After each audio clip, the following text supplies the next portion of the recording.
Assalamualaikum warahmatullahi wabarakatuh. Saya Irsa Jati Nikmah dengan nomor NIM 20070161138 akan menjelaskan mengenai psikologi anak remaja berkebutuhan khusus dianalisis dari perkembangan seksualitasnya dengan dosen pengampu Ibu Hajah Siti Hikmah, SPD MSI.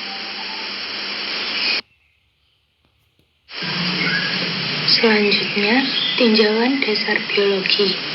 Anak berkebutuhan khusus yang memiliki keterbatasan dalam beberapa kemampuan, bila ditinjau dari dasar biologis, merupakan anak berkebutuhan yang dikaitkan dengan pelayanan genetik dan mengakibatkan kecacatan tunaganda, di mana umumnya anak tersebut tidak dapat selalu menunjukkan terhadap ketidakmampuan mental, emosi, maupun fisik.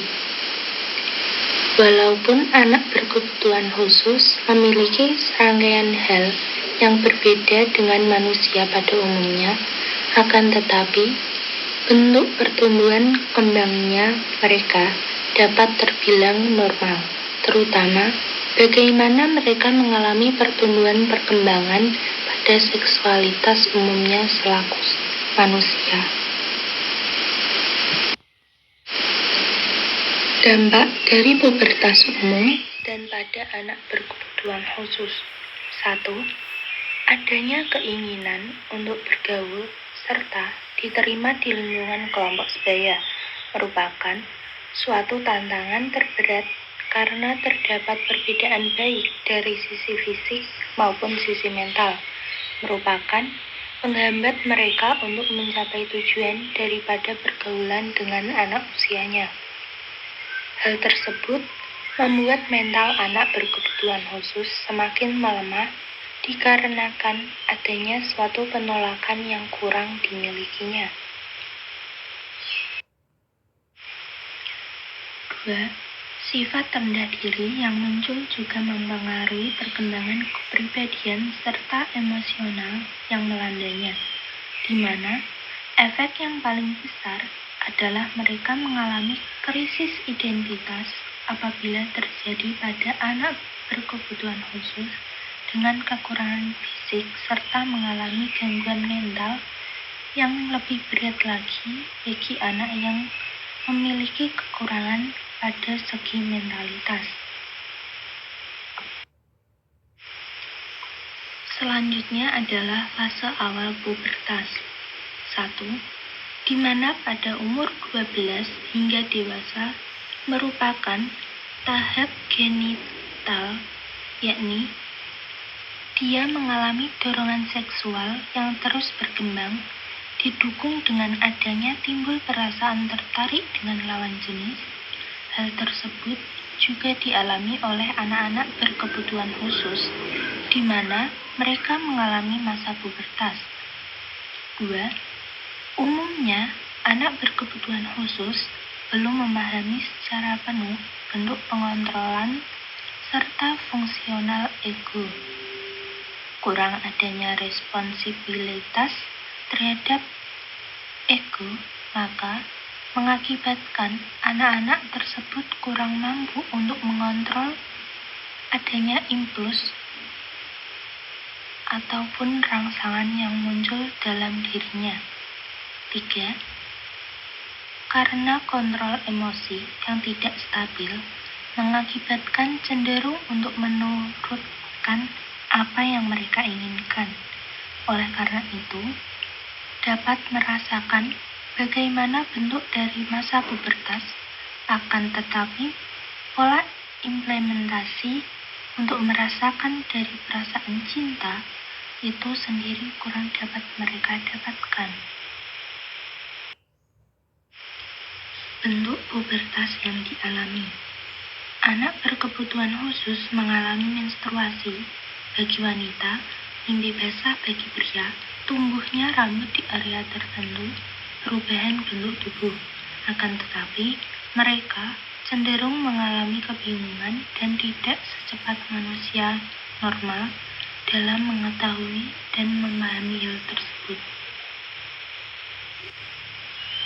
Persamaan anak berkebutuhan khusus dengan manusia normal. 1. Fungsi imitatif selaku manusia yang dapat dan suka meniru sesuatu hal tidak terlepas dari kodrat seseorang manusia. 2. Adanya perasaan yang mengebu-ngebu walaupun mereka belum merasakan secara utuh, tentunya harus dibimbing dan diberikan pendidikan seks oleh orang tua maupun pihak sekolah yang bertujuan untuk mengarahkan serta membimbing dan memberikan pengetahuan kepada anak berkebutuhan khusus mengenai bagaimana perubahan biologis serta psikologis akibat dari pertumbuhan pembangunan manusia.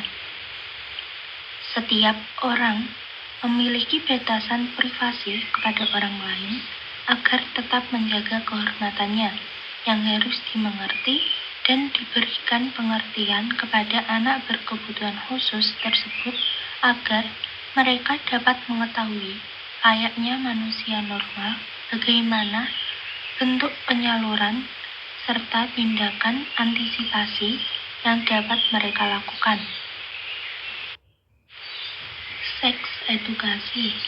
Adanya bimbingan yang diberikan kepada anak berkebutuhan khusus tentunya tidak dapat disamaratakan karena harus meninjau bentuk kekurangan yang mereka alami, yakni meliputi kelainan fisik, emosional, mental, sosial, dan atau memiliki potensi kecerdasan atau bakat istimewa yang perlu mendapatkan suatu layanan pendidikan yang lebih ekstra.